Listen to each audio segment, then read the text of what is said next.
ప్రస్తుతం తెలుగు సినీ పరిశ్రమలో వారసుల హవా నడుస్తుందని చెప్పుకోవచ్చు.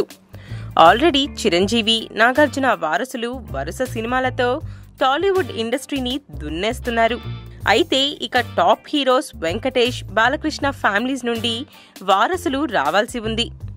వెంకటేష్ కుమారుడు చిన్నపిల్లోడు కాగా బాలకృష్ణ కొడుకు మాత్రం డెబ్యూ చేసే వయసుకు వచ్చాడు. గౌతమిపుత్ర శాతకర్ణి తర్వాత మోక్షజ్ఞ ఎంట్రీ ఉండొచ్చని సినీ వర్గాలు ఊహించాయి. కానీ ఇప్పుడు రూట్ మారిందని తెలుస్తోంది. మోక్షజ్ఞ శాతకర్ణి సినిమాకి అసిస్టెంట్ డైరెక్టర్గా వర్క్ చేశాడు. ఆ తర్వాత వెనువెంటనే ఒక ప్రేమ కథతో ఎంట్రీ ఇవ్వనున్నట్లు రూమర్స్ వచ్చాయి. తరువాత బోయపాటి శ్రీను డైరెక్షన్లో యాక్షన్ సినిమాతో ఎంట్రీ ఇస్తాడని మరొక రూమర్ వచ్చింది. ఈ రూమర్స్ అన్నీ పోయి ఇప్పుడు మరొక కొత్త రూమర్ తెరపైకి వచ్చింది.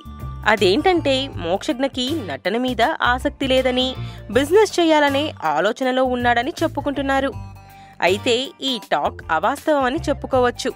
ఎందుకంటే మోక్షజ్ఞ ఆల్రెడీ ముంబైలోని ఓ ఫిల్మ్ ఇన్స్టిట్యూట్లో యాక్టింగ్ నేర్చుకుంటున్నాడు.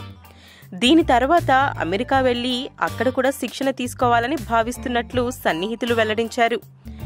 అమెరికా వెళ్తున్నాడు కదా, అక్కడ అక్కాబావల తరహాలో MBA చేయడానికి వెళ్తున్నాడేమో అని భావిస్తున్నారు.